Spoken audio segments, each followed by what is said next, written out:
Hi, Esther. Thanks so much again for the conversation, and just still kind of carrying Mary there in my own heart. Just want to offer humbly that it feels like there's something real important about witnessing. Kind of got reflected maybe in the chat there, that this ability to show up and witness another person's experience is incredibly powerful. As helpless, oh my goodness, as absolutely kind of helpless as we can sometimes sort of feel. Again, I appreciate, BJ, what you were sort of talking about, and I'm really chewing on it in terms of it's almost like perspective. For me, sometimes that sense of helplessness maybe comes out of my own instructor sense of what it is that's going on, and that maybe, in the bigger picture, this is someone else's, this is a journey, this is, we all have our journeys, this is, we kind of can't, I don't know, sometimes things that seem bad, and I'm putting air quotes around it, that we can't kind of go into a bad, good kind of thing. But anyway, I guess it's a bit of a question. So I sometimes support folks who have acquired brain injury. So there are a couple of things. Sometimes there's such a variety of acquired brain injury. Sometimes it really manifests for folks physically, and sometimes it really doesn't. Again, people are in a position of all kinds of judgment around how they're behaving, and not much understanding around the fact that they have they have a brain injury, and it speaks to capability and all that kind of thing. And I guess the other thing, one of the things that I am wondering, maybe folks have some thoughts, wondering about how to support, or I wonder if I'm supporting very effectively, that has come up is a notion sort of around grief, that I feel like there's maybe like I come up against what I wonder is, is there some grief and loss work here that you've been sitting on for 30 years? And because sometimes we come up against that, I think you said, BJ, that body I used to be in, or that person that I used to be, things that I used to be able to do. I support one person who used to could rebuild a car, like no problem, rebuild antique cars, and can no longer do that physically. That is absolute, knows how to do it in their head. And so that particular kind of, what I notice, or my sense of it is there's a lot of grief there and frustration. And I think, okay, so what is what's the best way? Words fail me. Words fail, period, Esther. Yeah.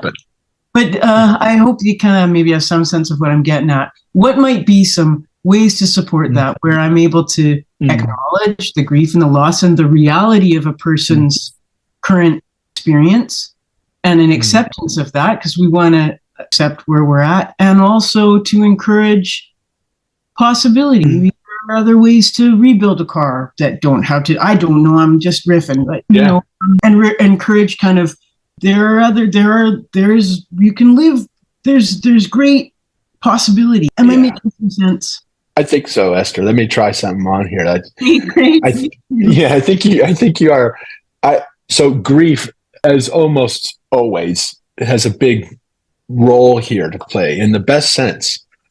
These are losses. And just in your role supporting these folks, Esther, even just injecting the word grief may be very illuminating and very helpful for the person. I think a lot of us have this sense that grief is only about death, or, somehow we talk ourselves out of it being relevant to us.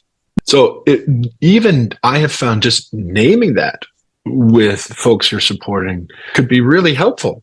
And once because that can offer a way of kind of understanding themselves, like, why am I feeling so out of sorts, or what, I can still do X, Y, or Z. Why am I so sad? Or, whatever it is, we just judge ourselves so harshly sometimes. And there's an innocence that comes with grief, like, oh, okay, this is why I feel crazy. Yeah. And also there are pathways. Grief is a thing that we do. It's not so exotic. So I think one response is just naming grief and giving it its due. And to your point about how to support someone, that man you're referencing who can no longer physically go build the car, it'd probably be rough to say to him when he's in the throes of coming to terms with the fact of that loss and feeling that loss.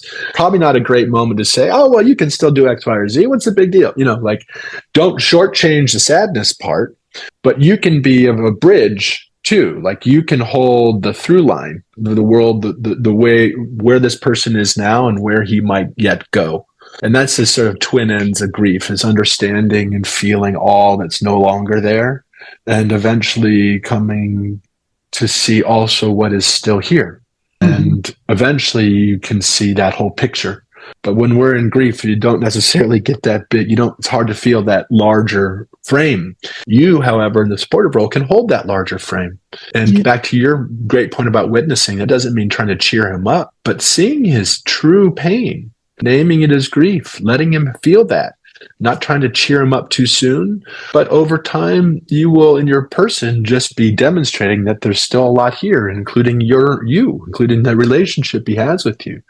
So there's a sort of a timing sense in how to name these things in real time with someone, which I imagine, Esther, that you're pretty darn good at feeling your way with someone, what they need to hear now in the moment. But did any of those reflections make sense? And am I hearing you? Yeah, absolutely. Thank you for that. It in some ways it's affirming, I suppose. When stuff comes up, absolutely, I've named it, because a lot of my wheelhouse is more in the grief and loss kind of world. So it's almost like there's a little beacon there when it's like, oh wow, I kind of recognize the smell of this, particular world. So, and it has proven in some instances to be a valuable lens. And then sometimes I've gotten into a place in that particular instant with that person where it lands and it's almost like, oh wow, okay, now what do we do? And what really is valuable, BJ, is that sometimes it is just nothing. It's just holding the container. Yeah. And not, again, checking in with my own self around, am I having some kind of need to, like, what's going on for me? Am I having some kind of need to fix or so that can be a sign to just check in and go, hey man, maybe it's okay to just sit and hold the container and see what wants to happen. So I appreciate that. On. Yeah. Right on. That's you said a lot of really beautiful stuff in there, Esther. Thank you.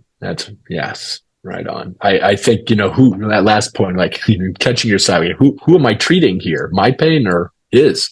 My discomfort or the other person? That's a really important question for all of us to be asking ourselves. It helps with the projections. Yeah. So, as ever, thank you, Esther. Always a pleasure. Thank you. I always appreciate these so much. Glad to be able to get to them. So thanks all.